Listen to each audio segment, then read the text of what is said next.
যুক্তরাষ্ট্রের president Donald Trump যে হুঙ্কার দিয়েছেন ডক্টর মোহাম্মদ ইউনূসের প্রতি, বাংলাদেশের প্রতি, এতে রীতিমতো অঘোষিত যুদ্ধের ইঙ্গিত দিয়েছেন। বুঝাতে সক্ষম হয়েছেন তিনি যে মার্কিন যুক্তরাষ্ট্র এত মিশন এবং ভিশন নিয়ে এই ডক্টর মোহাম্মদ ইউনূসকে বসানো হয়েছিল, যেই মেটিকুলাস ডিজাইন করে সেই ডিজাইনকে সাফল্যের ধারপ্রান্তে নিতে না পারার কারণে ডক্টর মোহাম্মদ ইউনূসের প্রতি অঘোষিত যুদ্ধ ঘোষণা করল। চলুন বিশ্লেষণে জেনে নিন। আপনারা তো ইতিমধ্যেই জানতে পেরেছেন বিভিন্ন তথ্য উপত্তর বিশ্লেষণের মাধ্যমে যে মার্কিন যুক্তরাষ্ট্র, জাতিসংঘ, সাদা চামড়ার লোকদের মদদের কারণেই শেখ হাসিনার পতন হয়েছে।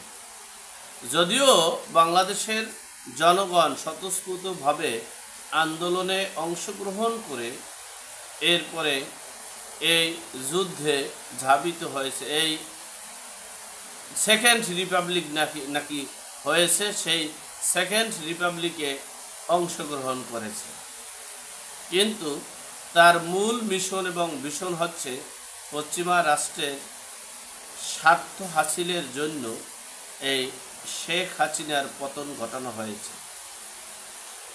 সেই স্বার্থ হাসিল করতে ডক্টর মোহাম্মদ ইউনূস তেমন পারছে না বিদেই বিভিন্নভাবে মার্কিন যুক্তরাষ্ট্র থেকে প্রেসার কিক করা হচ্ছে।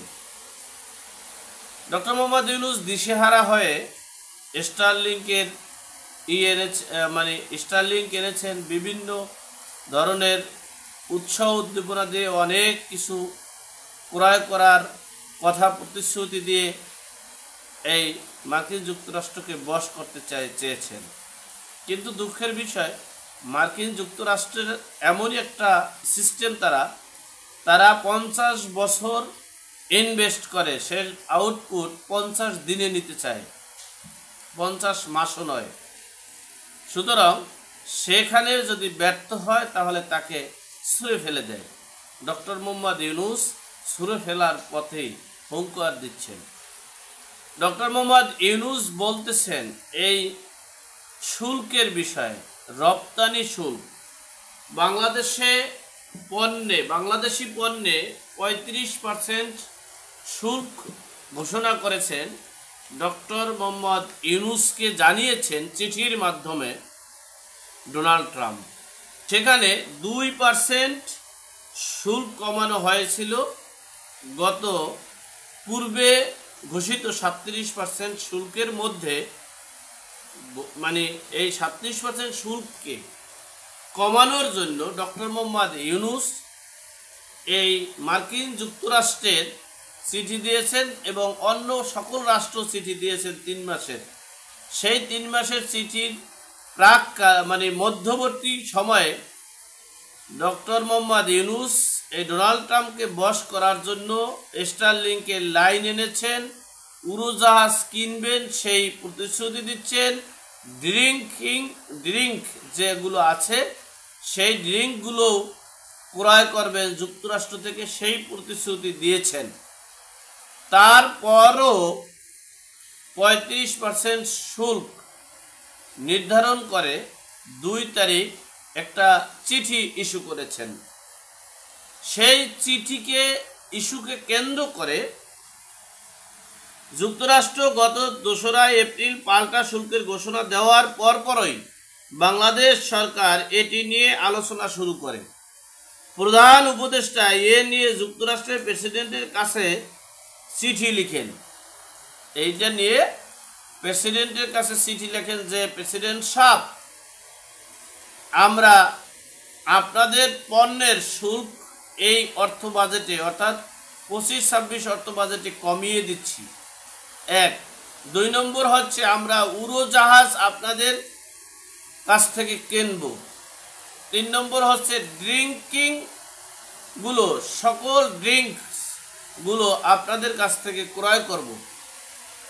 3 নম্বর হচ্ছে আপনারা যেভাবেই বলছেন না কেন, যেই মেটিকুলাস ডিজাইনই করছেন না কেন, এগুলো সবই বাস্তবায়ন করব সময়ের ব্যবধানে মাত্র।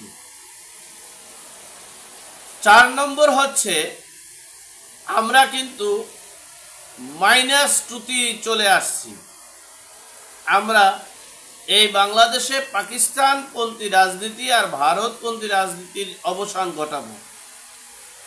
তারপরও এই কথার পরিপ্রেক্ষিতে অর্থাৎ ডক্টর মোহাম্মদ ইউনূসের চিঠি দেওয়ার কে ইঙ্গিত করে ডোনাল্ড ট্রাম্প বলেছেন যে এই 35% যে শুল্ক নির্ধারণ করা হয়েছে, এটার পরিপ্রেক্ষিতে যদি কোনো ভিন্ন কোনো পদক্ষেপ নেয় ডক্টর মোহাম্মদ ইউনূস প্লাস বাংলাদেশ, তাহলে তাদের চরম খেসারত দিতে হবে।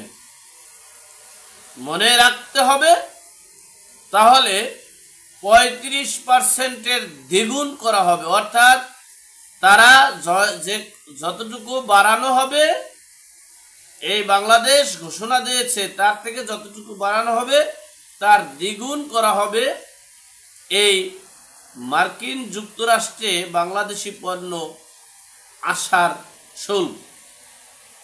তাহলে আপনারা ইতিমধ্যেই বুঝতে পেরেছেন যে এই ডক্টর মোহাম্মদ ইউনূসের দিন কোথায় আসছে। যাই হোক, সর্বোপরি কথা হচ্ছে বাংলাদেশের মানুষ এখন বাঁচতে চায়। বাংলাদেশের মানুষ এখন নির্বিচারে অত্যাচার এবং মবের হাত থেকে বাঁচতে চায় সেই অনাকাঙ্ক্ষিত এই দেশি বিদেশি সাদা চামড়ার চক্রান্ত থেকে।